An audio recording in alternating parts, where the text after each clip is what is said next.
खबर रीवा जिले से है, जहां स्वास्थ्य विभाग से कई माह पूर्व सेवानिवृत्त हुए कर्मचारियों के अलग अलग मद की देयक राशि का भुगतान न होने की वजह से आज कर्मचारियों ने मुख्य चिकित्सा एवं स्वास्थ्य अधिकारी कार्यालय के सामने धरना प्रदर्शन किया है। इस दौरान कर्मचारियों ने बताया कि वह कई माह पूर्व सेवानिवृत्त हो चुके हैं। इसके बावजूद कर्मचारियों की अलग अलग शासन द्वारा दी जाने वाली राशि का भुगतान अब तक नहीं किया गया है।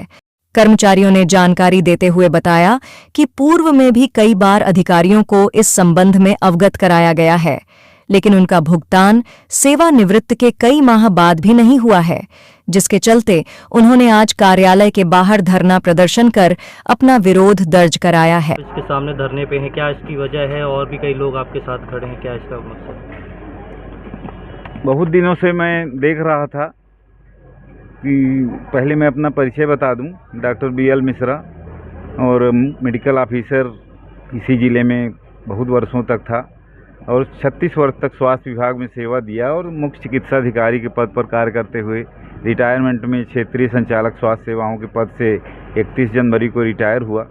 और रिटायरमेंट के पश्चात कुछ कर्मचारियों के देयक होते हैं जो रिटायरमेंट में सरकार उनको सुविधा देती है, तो कुछ हमारे देयक थे जिसको मैंने 3 दिन पहले क्षेत्रीय संचालक डॉक्टर KL नामदेव जी को दिया था कि 48 घंटे का मैं समय दे रहा हूं और हो जाए, नहीं तो मैं 24 तारीख को 12 बजे से भूख हड़ताल में बैठूंगा।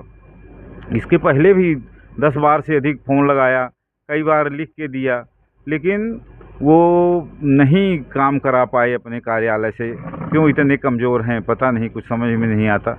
अन्यथा बात होकर लगभग 8-10 लाख रुपए मेरा है, इस पैसे का ब्याज थोड़ी ना मिलेगा। कोई इस तरह का काम रोक देना विकास में अवरुद्ध कहलाता है। देश में कोई भी योजना हो, यदि आपने रोक दिया कुछ दिनों के लिए तो देश का काम रुक जाएगा। तो इससे पीड़ित होकर मुझे आज भूख हड़ताल में बैठना पड़ रहा है और इसकी प्रतिलिपि मैंने माननीय कमिश्नर महोदय, कलेक्टर महोदय, पुलिस अधीक्षक और TI बिछिया थाना को दिया है। आप सबको मीडिया के माध्यम से भी मैंने अवगत कराया था कि मैं भूख हड़ताल में बैठ रहा हूं और उसी के परिपालन में ये तो हमारा क्लेम हो गया। दूसरा चीज़, स्वास्थ्य विभाग में रीवा ज़िले में हज़ारों कर्मचारी हैं। शिक्षा विभाग के बाद स्वास्थ्य विभाग में ही कर्मचारियों की संख्या रहती है। आउटसोर्स देख रहे हैं, सरकार ने नौकरी पर लगभग प्रतिबंध ही लगा के रखा है। आउटसोर्स से बेचारे छोटा मोटा कर्मचारी जो रहते हैं तो काम करते हैं शासन का, उन्हीं के दम पर स्वास्थ्य विभाग हमारा चल रहा है। तो आउटसोर्स कर्मचारी को 8-8, 10-10 महीने से वेतन नहीं मिला, ये स्थिति हो गई। और अभी पिछले महीने भर्ती हुई, पता चला जो पहले काम कर रहे थे, जिन्होंने अच्छा काम किया, जो विकलांग भी हैं यहाँ पर, वो भी उनको न रखे, पता नहीं किस तरह से लोगों को रखा। एक ही परिवार के कई लोग आउटसोर्स कर्मचारी भर्ती हो गए। ये बहुत ही आश्चर्य की बात है। ये कैसे हो गया? ये कैसे हो? क्या ऐसा नहीं होना चाहिए? योग्यता के आधार पर जो अच्छा काम करें, और जो हमारे स्वास्थ्य विभाग की बड़ी चुनौती है डाटा एंट्री के आधार पर ही हम स्वास्थ्य कार्यक्रमों की समीक्षा करता है स्वास्थ्य विभाग। तो एक ही परिवार के लोग एक अस्पतालों में भर्ती हो गए, ये बड़ी विडंबना की बात है।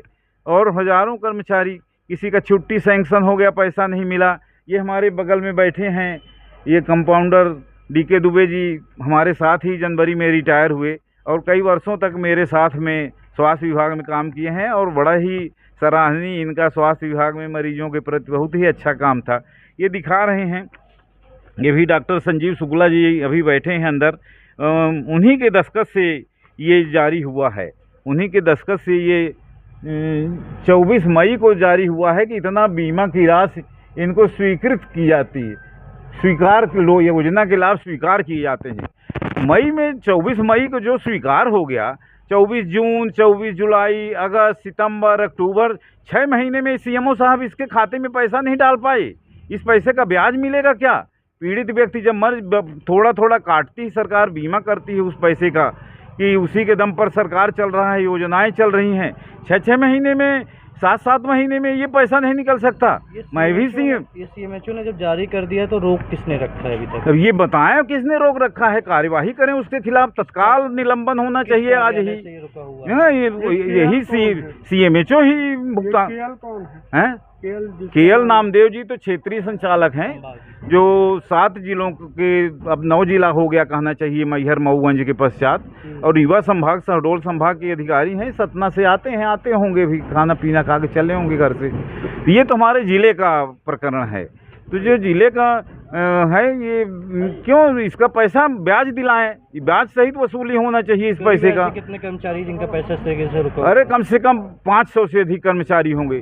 छुट्टी हो गई वो नहीं मिला, जीपीएफ का पैसा दिलाए वो नहीं मिला, बीएमओ जिस कर्मचारी को गैर हाजिर करके भेजते हैं, ये कार्यालय उनको वेतन दे देता है। जो महीने भर काम नहीं किए हैं, कभी आए नहीं, कुछ काम भी नहीं किया, वो यहाँ पैसा पा जाते हैं। इंक्रीमेंट नहीं लगता, क्रमोन्नति नहीं लगता, और तो और अति हो गई।